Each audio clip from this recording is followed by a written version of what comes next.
The audio commentary.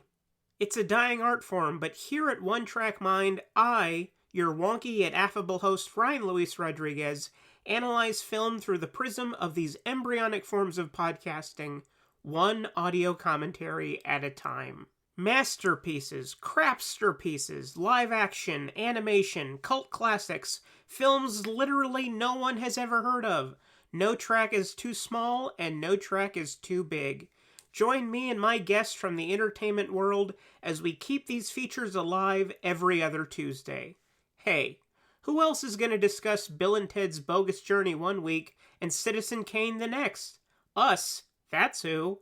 Sure, you have to put up with my voice, but there's a certain give and take in this industry. That's One Track Mind, part of the Someone's Favorite Productions family, and available wherever you get your podcasts.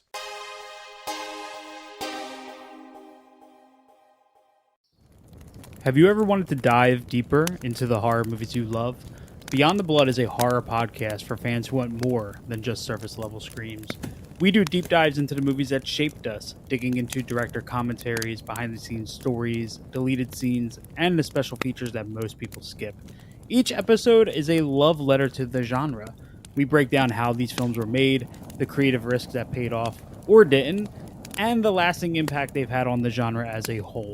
From 70s slashers to modern nightmares, we celebrate the craft, chaos, and characters that keep us coming back. If you're the kind of fan who rewatches movies with the commentary on, or you simply grew up in the video store horror aisle, the Beyond the Blood podcast was made for you. New episodes every single week. Subscribe, and let's dig deep. Welcome to the Beyond the Blood podcast.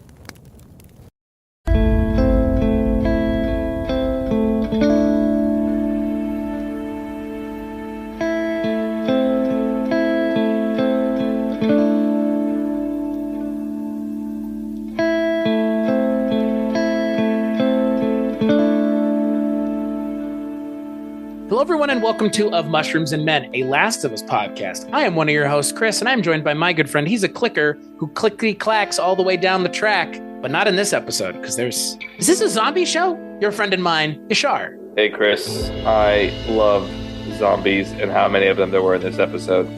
None zombies. We don't call them, first of all, we don't call them zombies. We call them the unvaccinated. Sorry, I forgot. They're trying to, now I get, the subtext is happening in real time. On this episode of Mushrooms and Men, we're going to be talking about the sixth episode of The Last of Us, HBO's latest adaptation of something that they didn't own to begin with. That episode is titled Kin. The episode aired February 19th, 2023. It is directed by Jasmila Zombanich, and it stars, once again, Pedro Pascal and Bella Ramsey, along with some new faces. We get to see Gabriel Luna finally. We get to see Elaine Miles, Graham Greene, and Rutina Wesley as well rounds out this episode's cast. And we finally get to see what Joel's brother has been up to since the last time we saw him, which was literally the first episode of this show. About halfway through the first episode, I guess 2/3 of the way through the first episode of the show was last time we got to see Mr. Gabriel Luna. But Joel and Ellie have finally made it to Wyoming, and we're about to find out a whole lot about what's been going on with his brother, the Fireflies, and everything else. So, Yashar, tell me what you thought of the latest episode of The Last of Us. I mean, it's just like really good. And it's consistent, and the performances are good, and it's not that different from the game, which I know I keep saying, but that doesn't matter because it just has such like a good, strong foundation. And every time they do something that deviates or just adds a little bit of color to the world, like I really enjoy it. And it's like to the point that opening scene with Graham Greene and I forgot the actress's name, but like just add a little color to the world. And like also I like the emphasis that, you know, people can live in this world and it's not all just dour. I mean, it sucks, but it's not just momentously, like moment by moment. Every moment is just absolute shit, misery porn type of like nihilistic existence that you see in a lot of other types of content. And not that The Last of Us hasn't had pockets of that, but it's nice when you get something a little different. So yeah, I mean, it's a great show. And I think the Joel and Ellie dynamic's really coming along a lot more. And we've been hitting on that the last few episodes, but I really don't have any complaints. I mean, maybe you want a bit more like action with the clickers, but I actually I didn't find myself thinking about them once outside of just the context of, what the environment of the show was. Well, and what's interesting about that, as someone who again is playing the show or playing the game while watching the show, it's feeling more and more like the game parts of the game where you're actually doing things like fighting infected and people. It like now, like the quality of that in the game is obviously really good. It's really well done, right? Like The Last of Us is a really good third-person action adventure game. I think we would both agree. It's funny how much of all of that is just trappings in between things going on. It has never felt so much like that before, but in a way that I don't mind that it's just like, oh, by the way, if you were playing this, there would be things that are happening that you're not getting to do, like seeing them fighting infected, seeing them fighting more clickers. Like you have to assume that they've been fighting infected on their way to Wyoming this whole time. Yeah, for sure. And maybe even bandits. But it hasn't been, there's no way it could have just been completely smooth sailing. Like we see Ellie now, Joel lets her carry a gun, right? That's like a big leap in the trust because the episode opens with, we see Sam and Henry's death. Again, were quite impactful. Let's do this again, please. I actually, at first I was like, oh, this is excessive. But then I was like, actually, it helped with the 3 months later to give some context of where we saw them last versus where they are now. I found that quite impactful. I felt like the last episode's ending kind of undercut it, though. The way the last episode ended, where we have them actually on the other side of Sam and Henry and burying them, like in a lot of ways, I think it might have worked better if that had been the opening of this episode, so we could see kind of the aftermath. And the last episode, I think it would have been more successful if it had just cut with Henry killing himself, and then you see a little bit of the aftermath here, which allows you to give that moment a little bit more time to breathe, because it's jarring to have it open with a flashback and then it's like 3 months later. It's like, whoa, show. Yeah. Like, I think it would have worked narratively a little bit better. I mean, minor quibble, but just in the terms of, if you're going to show us this again, it's a thing that, again, I'm not sure either one of us wanted to see again, but yet here we are. Yeah. And they're showing it to us again. Like, I think it would have worked better if, instead of showing it to us again, it would have just put that conclusion of everything where they're burying them and we see the little, the payoff of the little thing that Ellie's been riding on. I think it would have worked a little bit better if that had been the beginning of this episode. And then we have them walking off, because he saw her walking off at the end of the last episode. And it's this moment with Pedro Pascal kind of staring at her. I think it would have worked better if he had followed her and then it's 3 months later. And then it's this, because again, like it's so abrupt the way this episode opens, and it's really jarring. Like, and it was intended that way, clearly, but I just think narratively, I don't need to be bombarded with people killing themselves back to back times. Like, it is just a little much. But that being said, like, this episode's fine. I think it's fine. I mean, it's a lot of setup, but it's important, like, character work. Right. It's a very slow episode of this show in a way that is appreciated, given that the last 2, even 3 episodes have been rather go, go, go, go, go, go, go, go, go. And we're finally, okay, we're able to take a breath. They're able to eat a hot meal for the first time in forever. They're able to take a shower and all that. Like, best we can tell, a lot of those things were not able to be achieved by them in the last 3 months. So it's nice to see them kind of get a moment of reprieve. Obviously, by the end of the episode, that's not the case, but I liked all the stuff in Jackson. It works. It doesn't feel unrealistic, because again, this show is hewing close to realism, which I appreciate, because again, I mean, that's the thing I always think about with a zombie apocalypse. It's like all the things that would have to go bad so badly that we would all be gone. Like pockets of people finding a way to survive, people out in the middle of nowhere, not ever being bothered by zombies any more than they're being bothered by real people right now. Like, I think a zombie apocalypse maybe sounds more interesting than it would actually be, because it would be more just like it is in The Last of Us, where it's like, just don't go to the cities. Like, life has been changed in this world, obviously, in a substantive way, but I mean, if you look at what's going on in Jackson in this show, it's not different from probably the way people were living in Jackson before the fall happened. Yeah, I mean, it was interesting because we saw this like other way to live, right? That's what Jackson showed us. An actual sustainable way of living in this world past the fall of the cities. Again, not really humanity. There's so many people still alive. Yeah.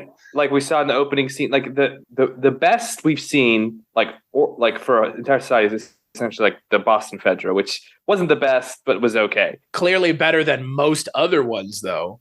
Yeah, better than KC. It was cool. Like we see Joel finally reunite with Tommy. Diego Luna, was really effective as sort of a bifurcation. Like Joel went this way and Tommy went the other way, where he like is hopeful and optimistic and looking for purpose, whereas Joel is just trudging along, actually like actively trying to avoid any attachments. And he lives in this society, and like the whole like commune part was quite funny. Joel can't let it go, brother. Like, dude, it doesn't matter anymore. It cracked me up when Ellie's like, "Can I have some of that liquor?" And Joel's like, "No." It's like, dude, what? Who cares? Like, why? What? Like, what? What fucking? I mean, you don't want a drunk like 14-year-old like. Yeah, but like giving someone alcohol to warm them up is a thing, and it's the literal post-apocalyptic wasteland. Like, I appreciated that little moment because again, like it's a moment that makes. I'm not chiding it for it not making sense. I'm appreciative that the writers of the show are giving us again, continuing to reinforce that Joel is quickly becoming her father, because that's the response her father would have, not not just some adult that doesn't know her. Yeah. That's good. Yeah. I mean, they're really like Joel is, that's why like the opening scene let's go back there. Ellie's holding a gun. Joel trusts her. Even the way Ellie talks, she's like a mini Joel. Like she's essentially taken on his characteristics over these last 3 months, and he's softened a little bit to her as well. And as Joel leaves that, he has, I think people think it's a heart attack, but it's like, it was clearly a panic attack because he's feeling like overwhelmed at the thought of fucking up and losing her and messing up and making a mistake. And like, it hasn't been all peaches and cream. Is that the phrase? Peaches yeah. It's like, that is the phrase, as weird as it is. Yeah. And what were you gonna say? Peaches and what were you gonna say? I wanted to know whatever the other word is you were kicking around. Peaches and Kang. Peaches and pea. It's not all peaches and pea out here. But and then they go to Jackson, and that dog like could have just ended it there, and they just got lucky that the virus doesn't smell anymore. And Joel like once again kind of feels like I could have let her down, even though I mean nothing he could have really done, right? But so it all culminates that when he's in this town that's functional and stuff, and he's like, Tommy is in some ways stronger than I am. I don't know if I can see this. Like, if I fail this again, like if I fail my daughter again, like I can't continue existing. Whereas like, if Tommy loses her, it would suck, but like Tommy would be fine. I mean, it's a bit selfish because Tommy does have like a family and now like a future child and stuff, but like they're really emphasizing that this attachment that Joel is made with Ellie is almost like paralyzing him. I don't know. What did you think about? I felt like they introduced that too late. I feel like this should have been introduced 1 or 2 episodes earlier, because I mean, you got to agree, it does come out of nowhere. All of a sudden, Joel's 3 months. Right. I know, but that feels like a cop out now. If that's again, like all I'm saying is give us more of an idea that this is going to be a thing. And again, if Joel is externalizing it through dialogue, that's fine. But now it's like it's an internalization of his self. And it works, sure, but I wish they had kind of given us an idea that this was going to be a thing, or given us like a moment of this before, to see it like kind of ramping up, less like, oh, it just happened, but more it's ramping up, because we only have 3 episodes left at this point. I think that Henry Sam was like the real turning. I mean, it was already getting there, right? Sure. I mean, again, yeah, I would agree with that 100%. But then like Henry and Sam reminded him of him and Ellie, and then obviously how that ended really cemented, I think, his arena. I think there's like 2 key moments. One is Tess dying. He went from like, I just got to do this, to like, oh, I'm doing this for her, for Tess. And then with Henry and Sam, he's like, no, like I'm actually doing this for Ellie. I am her protector, and I can't let the same thing that befell Henry and Sam befall her. And obviously they've gotten even closer in the past 3 months. And he's like, now he got from protector to father. Right. Like he's not going to say that. And she's like, he even says like, you're not my dad. Or whatever. And the show has been so good and so subtle with its writing up until this point. It felt like something that a less well-written show would do. That's honestly how it feels. Does that make sense? What, like the whole like him like, oh, and like I don't need to see. It's apparent what's going on here. Like that feels like it's for the benefit of someone who needs that to understand that explicitly. I don't know how else to put it. Like, I'm not trying to drag it, but it is a storytelling convention that has been used elsewhere And I wasn't expecting this show to use it because this show is a rather well-written show that doesn't resort to typical storytelling conventions, right? That's more where I'm coming from. No, I get that. And I guess like I think about it and I'm like, could we have, I think the conversations he and Ellie had were important, but yeah, did we need to see him have a panic attack? Probably not. Like I would have found it just as effective, but also like I do have the context of the game. So I'm probably not the most objective observer of these things. Have you seen Ted Lasso? I am Ted Lasso, an American living in England. Okay. That doesn't make you Ted Lasso. That makes you. You also, you have a mustache. Okay. Led Tasso. Yeah, you're Led Tasso. Led Tasso. Yeah. I only ask that because remember Ted Lasso, the first episode of that show, when he goes into the press conference, you start to see the inkling of the panic attack that character has. Yeah.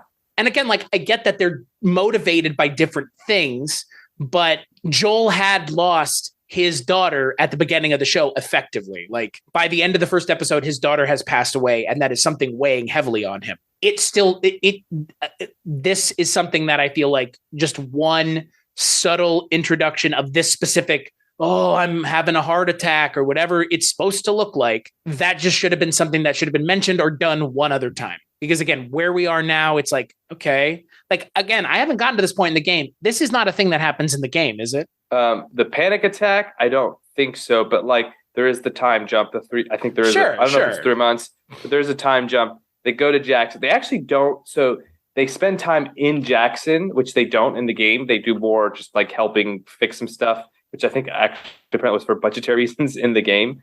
But it was cool. I actually like that change. Is like we have to spend some time in this, like I said, lived in place where people are watching movies, they're sharing things, no one's killing each other. Like things work, and it's like a nice 300 plus people is what they said. Yeah, something like that. They got a school, they have religion, but like non-violent, and like everyone's just like getting along. And so yeah, this was like generally following the footsteps of the game and going to Eastern Colorado. But once again, they stopped to spend a bit more time with the world outside of Ellie and Joel. And obviously we needed to see Tommy and, get that linkage together as well. Well, and that's, I was going to say, that's the thing that works for me is the slowing down of the narrative, really letting us see again, like not the rest of the world, but the way another portion of the world is living. Because we saw it in Kansas City. We saw the Kansas City yo-yos. We saw the people underneath Kansas City who were living in the Kansas City sewers. And now we're seeing people that are effectively living, in the far northern reaches of our country. Like, again, like they're living out in not in the wilderness, but like Jackson is in Wyoming, and Wyoming is a state with not a whole lot. And I appreciate that about the show. Cause like, again, like, yes, it makes sense in the narrative of the game, but the fact that the show runners, obviously one of them being Neil Druckmann, recognize that like I think it still works. Cause again, they changed it from Pittsburgh to Kansas City. So they could have changed it to somewhere else, but Jackson is such a big part of the second game as well. Yeah. I think there's like no way to get around it, but I like that this show has already put us in Jackson and seeing things there, because I know in the game it doesn't, obviously, like you said. That's the second game, a lot of stuff in Jackson. And then, I think this emphasizes why Joe Biden's infrastructure plan is really important, because, post-zombie apocalypse, you got to have the water dams working. I like that. I like how they somehow managed to tap into the electricity just somehow. Like, we did. Well, I'm using hydropower, so sure. I mean, it makes sense. Yeah, But so you like the whole Jackson piece, and like, did you like the interactions with like how'd you felt like Diego Luna, Gabriel Luna? You mean Gabriel Luna? Diego Luna. I think that's a different person. Andor. That's Andor, dude. I haven't seen Gabriel Luna in a lot of stuff, to be honest with you. I think we've talked about this privately about Agents of S.H.I.E.L.D. Yeah, which you kind of. Yeah, I'm all in. Yeah, I get it. I've seen that. I've seen Terminator: Dark Fate, so that's the last time I saw him. Yeah, he sure is. Unfortunately for him and everybody else who was involved in that movie. He's fine. I mean, again, like the character that he's playing is just kind of a Joel, but like in a different angle of Joel. He's very similar, obviously, because he's his brother. And I like that he's a more even-keeled character, but again, we've only seen him in one episode, so we don't know how even-keeled of a character he is. Best we can tell, he has kind of gone straight, as you would call it, in current day parlance, because he's not robbing people and smuggling anymore. He's living a communal life with all these people. And I think he's fine. I like his interaction with Rutina Wesley. I think they're good. I like Graham Greene and Elaine Miles. I wish there had been more of them, to be perfectly honest with you. I mean, again, Graham Greene is such a recognizable presence and such a fantastic actor, and they gave him like 5 lines, and him and Elaine Miles kill it. Like, honestly, this episode is really good from a casting and character interaction standpoint. Like, ultimately, if you were someone watching the show, you'd probably be like, and you were expecting there to be things happening,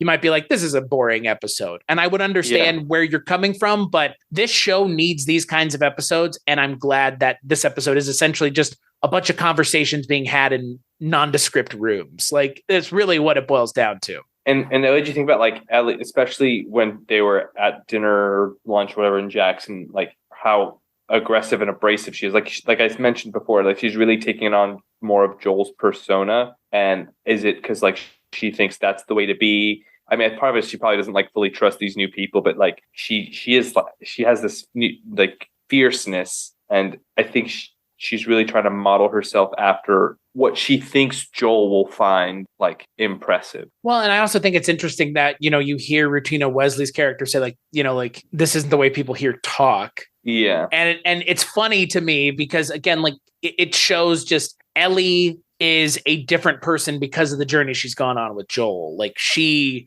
again, for all intents and purposes, when we initially meet her, like, she's kind of a smart ass, but not like Joel amplifies it, right? I think we both agree. Like, he amplifies personality traits of hers that are now like at the forefront. And I think that obviously with what the next episode is, we're going to see, where this is all starting from.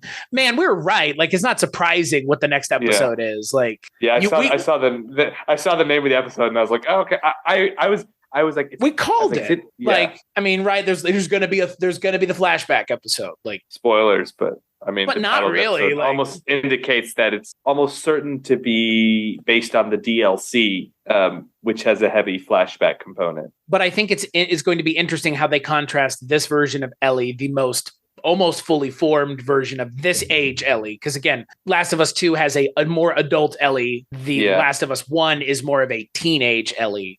I think it will be interesting to see what the original character was like when she was, in this extended flashback episode that we're going to see. Yeah. And she was, not that much younger than when Joel met her, but it was like purely just her without the influence of him. Right. And not as hardened as she's going to be. Yeah. And I think that will be an interesting showcase for the actress. And then we also really like Bella Ramsey, by the way. She's grown on me. I think the first couple episodes, I was like, she's obviously not bad, but I wasn't particularly taken with her performance. I'd say the last few episodes have really warmed me up to her, Ellie. And I mean, Pedro Pascal's been amazing. He's been really emotive too the last few episodes, like with his face, and like it's got this quiet intensity. But I think we all know he can act quite well. Like, really, it's not. Well, at least when we can see his face. So I mean, just because you're a good actor doesn't mean it shouldn't be noted when you're doing a good job. But I think it's just less surprise. Like, it was more expected. So it's not, his performance isn't particularly surprising. Whereas Bella Ramsey, so I'm like, okay, like she can do more than just be like the badass from Game of Thrones. Like, she's got some range, and she can do some interesting character beats, and she's changed, like, episode by episode, she's changing a little bit. So I really like that. And then obviously did you not see The Worst Wish on Netflix? That's the real Bella Ramsey showcase. The what? The Worst Witch. It's a Netflix series based off of a children's book from the 90s that bears a striking resemblance in a lot of ways to the plot, setup, and world of Harry Potter. And no, I'm not joking. She goes to a school where they're like sorted into houses, and there's a teacher that's antagonistic towards her. It's like, look, J.K. Rowling, everybody has an opinion on J.K. Rowling these days, and that's J.K. Rowling's fault.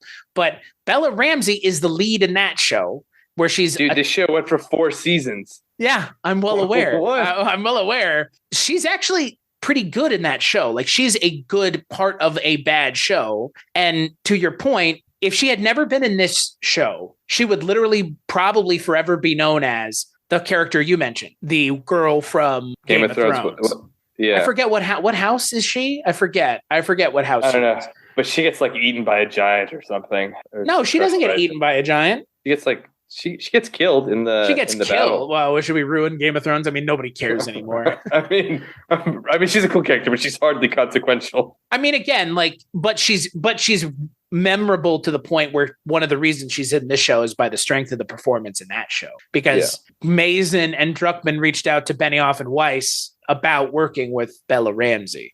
Because again, and we haven't really mentioned this on the show, and I think we should mention it. You know what the initial plan was for The Last of Us, right? The show or the game? The game was in the process of being adapted into a movie. When Craig Mazin saw that it was and reached out to Neil Druckmann through, of all people, Shannon Woodward of Westworld, which makes me happy that Westworld exists in a lot of ways. But I think Mazin and Woodward had worked on, or Druckmann and Woodward had worked together because she does the voice for somebody in The Last of Us. Yeah, she's in, I think, she's Nina, right? Or Dina, who's in the second one. Who's like a very important character for Ellie.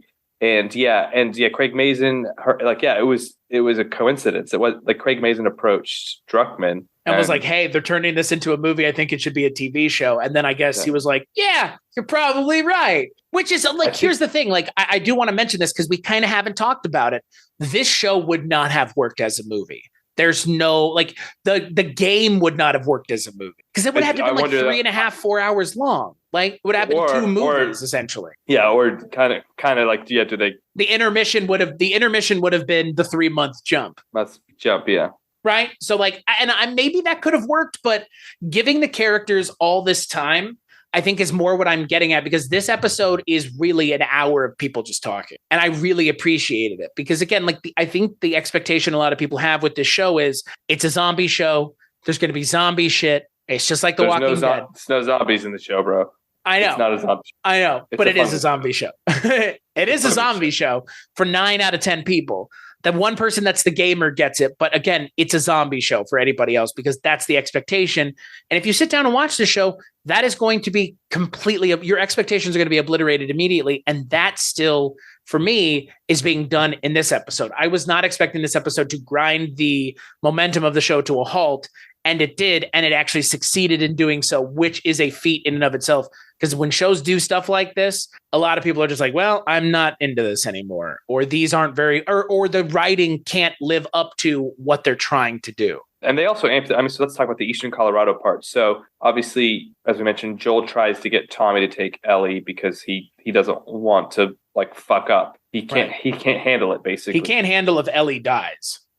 Yeah. And he's like, if it happens kind of off screen, it's better than, if I'm responsible for it, or like, I think you're younger and stronger and your head's on more straight, you can get the job done where I can't. And he even convinces Tommy to do it. And Tommy's willing to sacrifice that for him after like a few tense conversations about like, Joel not able to overcome the loss of his daughter. But, Joel eventually tells Ellie, like, you have a choice. Obviously, she's going to choose Joel every time. And they head to Eastern Colorado University where the Fireflies clearly are not. But they're like, let's do some digging, see where they went. You have some potentially rabid monkeys. I don't know. Something weird's going on with them. They were escaped from the lab where they were being tested. Sure. Yeah, I mean, why not, right? CGI monkeys. I'm never going to complain about CGI monkeys. Yeah. CGI baboons, to be more... Caesar is home. Wow. So, now that's the crossover nobody knew they wanted. Yeah, The Last of Us and Planet of the Apes. I mean, I can see that. There it is. That's what the cordyceps only infects humans and the monkeys take over after. Yeah. So then, they go and they see, obviously, the Fireflies, for whatever reason, have gone to Salt Lake City, which is kind of where I think climax of the game show is going to happen, because that'll be the finale. But that's a different place than where it takes place in the game, yeah? I think it was. Isn't it in Seattle? I thought it was Seattle. No, Seattle's 2. Oh, okay. Yeah. 2 takes place. I think so. I could be wrong, but I'm almost certain Salt Lake City is. It doesn't matter. Anyway, I mean, look, we're almost at the end of the show anyway. Yeah, So if it's not Salt Lake City, then it's somewhere else. But like best we can tell, that's the show is in this last 3 episodes. So yeah, 2. No, I thought the show has 8 or 7, 6. Oh yeah, with 7, 8, 9. Yeah, you're right. There's 3 left. Yeah, okay. But technically 2. The next episode is going to be like. I mean, if the next episode is not an entire episode as a flashback, I'll be surprised. I think I'll be interested to see how closely it strays to the DLC, because the DLC, for people that don't know, some is in the present, like takes place right after the end of this episode, and some is like a flashback.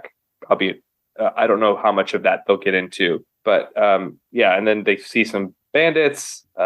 Joel gets ganked by one, and like he's obviously they're in the winter. Ellie earlier in the episode says like, I'd be fucked without you, or I'd be dead without you, or something like that. Like, cause she realizes like, even though she's relatively competent, like from an emotional perspective and an actual physical survival perspective, she cannot continue without Joel. At least she doesn't think she can in a world like this. And you know, she's not a survivalist. So it's going to be interesting to see how they balance. Like, I mean, I think we can all probably go on a limb and say Joel's probably not going to die in the next episode, but he's not doing well, and she probably can't ride all the way back to Jackson in the cold. She probably doesn't even know how to get to Jackson. So like it puts her in an interesting spot where like this is the first time she's going to really have to like be more than just a Joel clone, but she's going to have to be Joel for them. Right. And I don't know where it goes past here. Again, I didn't really know much of this episode because I have been negligent on my game playing. But yeah, like again, like the cliffhanger in this episode feels very much like the cliffhanger at the end of that episode where Henry and Sam were pointing the gun at Ellie and Joel. It's like,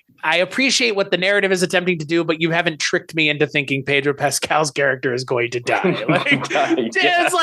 I mean, I get it from like a ratcheting up of the tension for the people who don't know the narrative, but nobody who's played the game or knows the game would think that the main character of the game would die in this episode. Like, but I do think it does ratchet up like, okay, but what are they going to do? Mm-hmm. Like, obviously that's more interesting. He's obviously not just going to be fine. So, right. I mean, something has so I guess like that is the thing, is like we know something has to like, but we both know the show is trying to bait us into thinking Joel is dead. I mean, I don't. Look, that's not me or you doing it. It's the show doing it. Like, that's fine. Like, whatever. I get it. I'd be surprised if the average viewer left that and be like, oh, he's dead. I think it's more of like, okay, they're in a bad situation. How are they going to get out of this? Right. It's these like minor flourishes on the show where it's like, I just am still wondering if they trust their audience. Like, because again, like they don't want to assume everybody knows the narrative. That's what this is. And I get it. Like I'm on board with that, because again, this is a very deft balancing act that Mazin and Druckmann have been doing with this show by keeping the people who know the narrative engaged by adding and building to a world that they've been building on already in 2 games, while also changing things in a way that's not going to, again, not that it matters if you piss off the fans, and it shouldn't matter, piss off the fans, but also stay true to the narrative as it was told. This is a very deft balancing act that they're doing, and they're succeeding. And until they stop succeeding, the show will continue to be very good. I get why they do some of these kind of dorky little things, but these dorky little things that they do, they're doing it for a different subsection of the audience for the show. And I can 100% appreciate it and get it. Because again, like if you're a video game player, you're just going to keep playing. Like there is no stop here. Like this was not, let me put it this way. This isn't the end of the game. If you're playing the game. So this moment in the game is being used for something differently than it is in the show, but because of, again, expectations, this is the way they do it. Actually, there is sort of a similar transition in the game where Ellie becomes more of a focal point. Sure. So it does serve that purpose. Like as we were kind of seeing, she is now the the one that's steering. She's the one that's driving. Maybe not forever, but they put his death they put his death scene at the end of an episode. That's all I'm saying. I don't think I don't know. Look, I would be surprised. You get what I'm getting. More than 5% of people watching the show thought he was dead. Like again, I don't think. But again, I just appreciate that it exists in the show, because to me it shows that Mazin and Druckmann understand that there are people watching this that do not know the narrative. Like, look, if I have told my folks to watch this show because I think they would enjoy it, because again, it is somewhat Mandalorian adjacent in a lot of ways. It's like a more mature version of the Mandalorian, frankly. I mean, she's Baby Yoda, and he's him without a helmet. Right. He's Pedro Pascal who shows up to the set. Not his body double. Not his body but double. anyways, if someone like that is watching the show who doesn't know the narrative at all, like that's who that's for, 100%. And like that audience does exist, and that's why this show has been so successful, is because it can bridge the gap between the two. And most of the time, video game things don't even bridge the gap for one. They're not even successful at being entertaining for a commonplace, normal Friday night going audience versus someone who's, a Sonic the Hedgehog player since Sega Genesis came out. Like the Sonic movie in a lot of ways is very similar to this. It balances the two. It gives people who know the narrative something interesting and different, and people who don't something exciting that they've never seen before. But it's hard to make the two work at the same time. I'd argue it's, even darker. Wow. I like those Sonic movies. They're great. I haven't seen the second one. I haven't seen the second one, good. But the first one's real good. Second one's really good. Jim Carrey is just... Yeah, he could retire after those movies and be good. Like, I don't think he has anything else left to say. No, but it's his best villain role. Like, it's the best villain he's played. And it's like pure Carrey. Like it's like when you think of Prime Carrey, like his Robotnik performances are just... It's literally Ace Ventura adjacent. It's all... I mean, it's like Jim Carrey... The Mask... Right. It's like he did that. He did that thing from the 90s one more time. Like that's what it feels like, because he hadn't done it for fucking 15 years. Like I don't remember the last movie he did where it was like that brand of Jim Carrey. Even his comedies, like he wasn't necessarily as over the top. Right. And look, like, again, like we've talked about video game stuff on this show, but, and again, I think it kind of bears maybe talking about a little bit. You and I are video gamers from long. Like you had them growing up. I grew up around them because of you more than anybody else. I actually was told by my doctor in the C-section I was playing Pong on the way out. You would have been playing Super Nintendo, dingus. We weren't born in the 70s. Why would you be playing Pong when there were so many other options in 1990? Like, I'm not asking questions why there was a Pong system. You could have had a Game Boy in there. Almost a Game Boy Color. You could have had a Game Boy Color in the womb. But that's one of the things that you and I have bonded over as friends forever. I mean, forever, literally. I can't, of the things I think of when I think of my friendship and your friendship, comic books, video games, and movies, like our pop culture reference points are very similar. If we not necessarily agree on all the quality of things, but if you can quote something to me, I will know what you're talking about for the most part. I'm a cop, you idiot. Yeah, like shit like that. Like that for me is, again, like video games are a big part of the pop culture makeup of the things that I like, because I still am a pretty avid gamer. I game fairly frequently, and it's not just multiplayer stuff. It's a lot of single player stuff like The Last of Us. Because again, I feel like, and I think you would agree, stuff like The Last of Us is more a movie, even less than a game. I mean, it's an interactive movie and it's a well-made game, but like the narrative is, ultimately the gameplay has to just get me to the next cutscene in a lot of ways. Like, and if I want to go back through and replay it and do more things, that's on me, New Game Plus stuff. But with something like The Last of Us or God of War, I'm actively invested in the story, and the gameplay should be good because I don't want to be bored in between cutscenes. But you could watch The Last of Us as a movie, the game, and those cuts exist on YouTube. I mean, that's like 18 hours because you do have to watch some video game playing footage to understand the context of other stuff. But I mean, again, I feel like more people would be into video games if there was less of a hurdle to actually playing them. Do you know what I mean? Like, as in getting the actual system, or the act of playing the time. I guess. Well, and the act of playing video games is hard. Like some people just don't have the not skills, but like the timing. Chris, are you?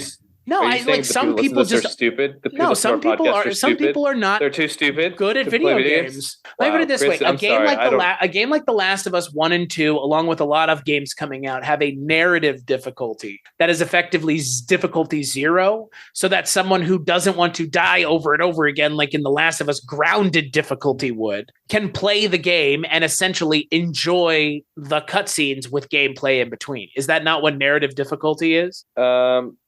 I mean, pretty much, right? I guess I've definitely seen that in games, especially story-driven games, where it's like you're not going to die much. It's going to be like a pretty simple experience as far There's as no like defeating difficulty the enemies. because that's not the Yeah. point. Yeah. But Last of Us has that. I honestly don't remember, but I believe you. I think that we're not trying to belabor the point that just there's the adaptation part that I think has been difficult is around execution, not around like ideation. No, because video games are made essentially on both. Well, this one was. Well, no, I'm saying but this I mean, one was sure, but like a lot of video game adaptations that are good succeed in both camps. The ones that people are kind of, like the original Mortal Kombat, right? I don't think in execution that movie's very great, but I think that they stay true enough to the idea of the game that it's entertaining, right? Like, you know, like they have a combat tournament. There's Liu Kang and Shang Tsung, characters you recognize doing things you recognize. It's not the best movie though, because there's some things that are hard to do with a movie where it's just a bunch of people fighting over and over again. I get it, but at least in the 90s. But I mean, here the execution and the idea are so strong that like the game was so good on its own that again, this is a game, but it's already a movie. It's already a movie. Agreed. I think we were just kind of saying we both really like the episode. We're excited to see what goes next. It seems like next episode's probably a flashback.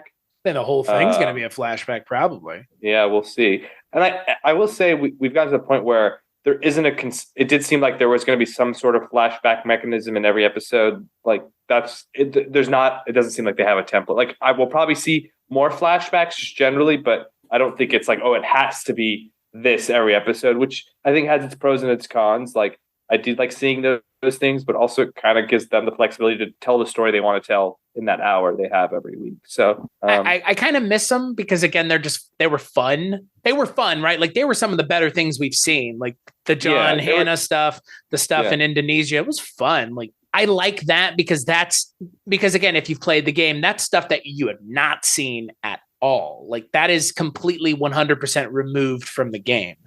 And that's a show. I mean, again, like you want to do another show, you could do a show of that. And you know what, they probably will, given that this show has been so successful, a prequel show. She's already been right. Oh, but they like a prequel show to The Last of Us that takes place in the 20 subsequent years. Because, dude, that's so long. Like that's a long TV show that you could do. Can't wait to see the first of them. Oh my God! Oh, I'm here, Craig Mazin.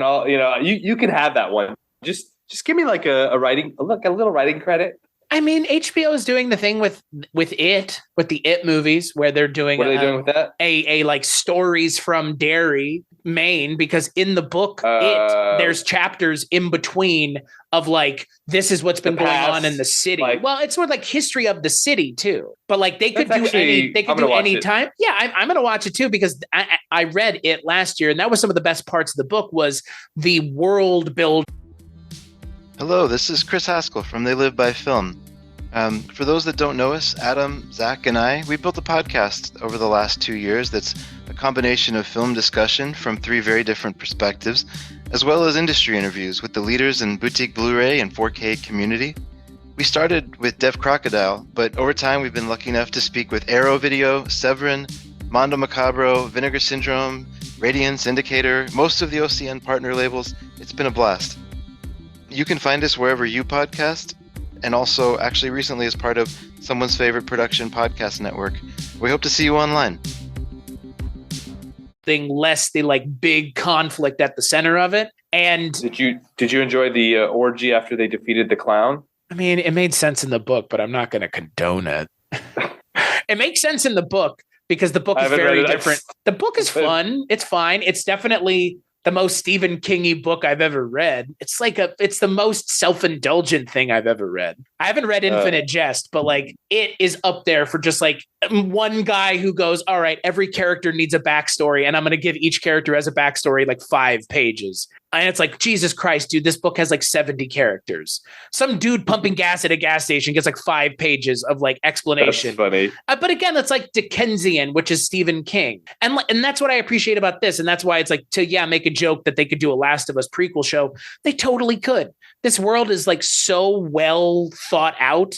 And the goalposts are rather wide because, again, like they've already established different kinds of living situations that people can have. You can have all kinds of stuff in that 20 years in between. And honestly, like I would be totally interested because, yes, this narrative is fun, but in a lot of ways, this is like the Skywalker shit from Star Wars. Like, this stuff is interesting, but everything else happening in the world is probably a lot more fun. But this is the, it's like the Jon Snow thing in Game of Thrones. Like, the House of Dragon stuff is a lot more fun because it's not the end-all be-all conflict. The Last of Us feels like the end-all be-all conflict of this universe, does it not? I mean, it is about the Lannisters, though, and like the Lannisters, obviously, like right, are like the Skywalkers of Westeros. What are you? Oh, but not the Lannisters, the Targaryens. Yeah. But not really, because Jon Snow is the Skywalker of Game of Thrones.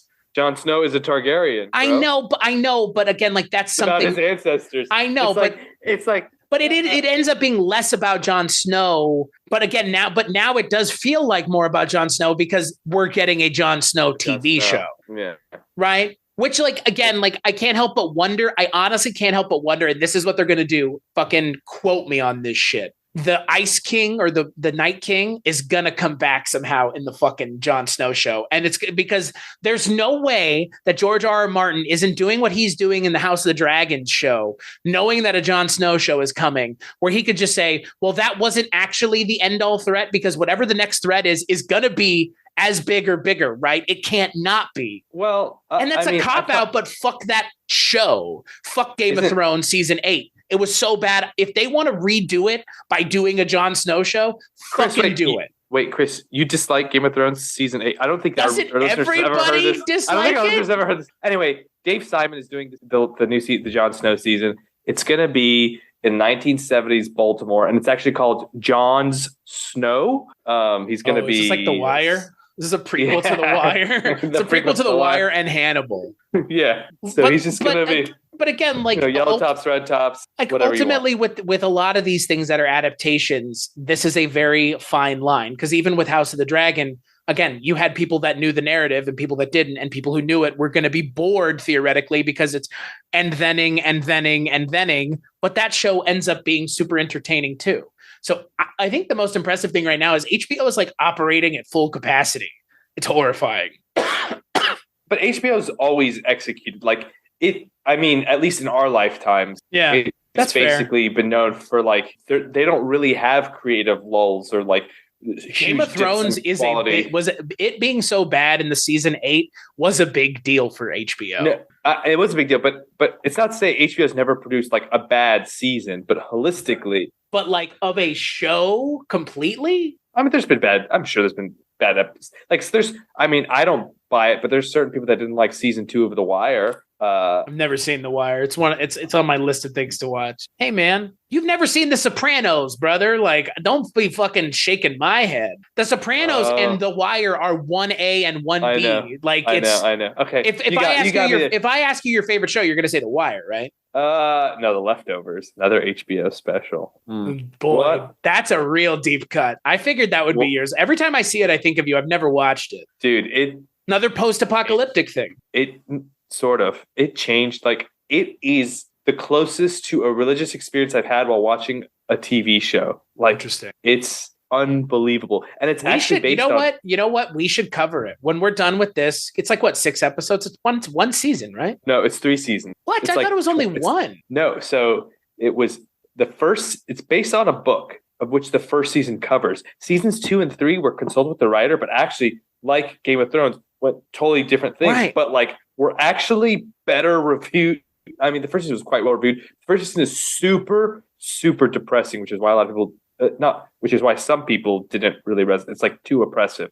But seasons 2 and 3 are a bit more optimistic, a little different, and like are pretty much universally acclaimed. So to bring this back to The Last of Us, do you think they're going to make any substantial changes to the narrative moving forward? Because this is where this becomes tricky. No, I think even Druckmann and Mason have kind of said, like, it's the first game. Like, like the changes we've made are to really make the world a little better, or just to take advantage of the fact that you don't have to be like killing things all the time.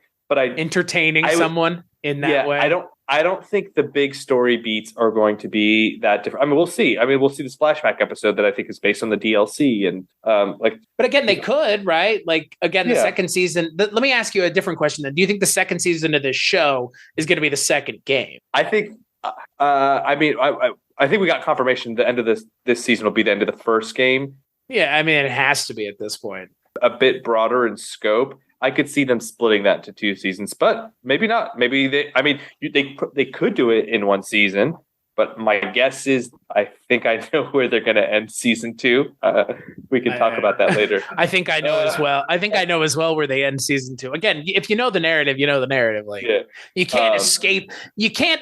If you know anything about The Last of Us 2, what we're talking about ties in directly to how people felt about that game. To the point of, I guess, people not playing that game after about the 1/3 point, which is. Yeah. And then there's the whole like Abby character and just people, which is where even more people checked out. Apparently, yeah. I get it, and you know what? I wonder if we'll see Abby, dude. As I was gonna say, I'm calling it right now. The after credit scene is gonna be introducing Abby. It's going to be something. It's going to be her getting the news of what transpires at the end of the first game. Abby is a major character in The Last of Us Part 2 she's not really in Part. You never see her physically. But another Last of Us Part 2, I listened to an interview with Craig Mays and Neil Druckmann, and they said the girl that was like kind of creeping on Ellie was, they didn't officially confirm, but I think like maybe Dina, who becomes a very important character for Ellie in The Last of Us Part 2. And we actually never see it in Part 1. So like they can do little nuggets like that to flesh out. And like you said, even Jackson, we knew it was in Last of Us Part 1, but doesn't really play a big part of the narrative until Last of Us Part 2. But it's like, why not? Like, yeah, they kind of incorporated the second game into the first episode or season of the show. Yeah. So like these things, I think, serve a purpose. And even if they're little nuggets like the Dina thing, like it's cool and it connects the stories a bit better. So yeah, we'll see how the finale ends, and if we get a bit more. I mean, I don't think we're not going to. If they again, and that's why I said, like, do you think it's going to have be? They cast her? Have they? Because that's a big casting decision. Sure. So I mean, again, like they don't have to announce they cast someone for a cameo scene, though. Like I'm thinking it will be like literally like a like cameo-esque thing, like a Marvel Studios type thing, where it's like Samuel Jackson shows up, turned her back to the camera, and someone comes up to her and hands her a note or something. Like, and she turns around, it's like shocked face, and it's like people who know and people who don't understand the connections that are going on. Mr. Stark. Right. Also, want to mention something that we haven't gotten to mention. Bella Ramsey is gender fluid, and I find that awesome. And I'm really glad that HBO has 2 shows now with gender fluid. Who's the actor who plays the Targaryen on House of I can't remember her name. I forget their name. Yeah, we're so bad. I guess it's not this show, so it's okay that we forgot it. They're the best part of that show. So yeah. And Bella, I mean, look, like I want to mention this before we end this episode. I like Pedro Pascal. I think what he's doing in this episode is the best Joel we've seen so far in this show. But yeah, to bring it all the way back to Bella Ramsey. I cannot wait to see a 2nd and 3rd season of this show. Especially if they give it a little bit of time for her to age up a little bit more. And I mean, not that it's like a huge part, but she probably needs to bulk up a little bit. She's gonna get yoked, brother. She's gonna be yoked in season 2 and 3 of this fucking show. It'd be funny if she's just like fucking jacked. Hey, Joel. Oh my God, Ellie. It's a side effect of the vaccine. She's just like, she can crack a fucking clicker's head in between her arms. Fuck yeah, dude. No, I will say though, when I've seen Bella Ramsey like outside of being Ellie, like she definitely does. I mean, she does look young for her age, but she does look older than she's playing in this show. Yeah. So like with them probably dressing her more age appropriately of her actual age, plus her aging in real time, I think it will be a bit less jarring. And you know what they say? Pedro Pascal and Bella Ramsey are technically the same age as Leonardo DiCaprio and his girlfriend right now. So, heyo, everybody. That's some slash fiction the world didn't need. Wait. It's getting cold out here. It's getting cold out here, Joel. Can I use your sleeping bag? No. Down. Oh, I'm talking no. about Last of Us 2, not the first one. Jesus. Oh man, I'm stuck in a mushroom. Come help me. Yeah, come help me, stepdad. Joel. Oh, Step Joel. Oh, that already exists. This is not something we're creating. This exists already, which is just just great. Thanks to the internet. I actually had never thought about this ever before this moment, Chris. You're welcome. I don't you. know how the fuck you didn't. I've somehow avoided. That's not my fault. That's your own fault for not going through that derivation in your head because it just never crossed my mind ever. Well, Leonardo DiCaprio and his girlfriend are this age 46 and 19. Is that what it is? 47 and 19. Yeah. Whatever. I'm not yucking anybody's yum, but Pedro Pascal and Bella Ramsey together, that's a no for me, dog. I don't know if you're seeing Chris, you are not allowed to write the next season of The Last of Us. If it wasn't called The Last of Us, it should be called The Rest of Us because these people shouldn't exist after what's going on out in the fucking wilderness. Oh, Jesus Chris. Christ. Thanks, everybody, for listening to Mushrooms and Men. We'll be back on the next episode to talk about this is how we get canceled. Oh. Canceled by who? The Mushroom Police? The Vax. Oh, Big Vax. Big Vax. So we'll be coming back next episode to talk about Left Behind, the 7th episode of the first season of The Last of Us.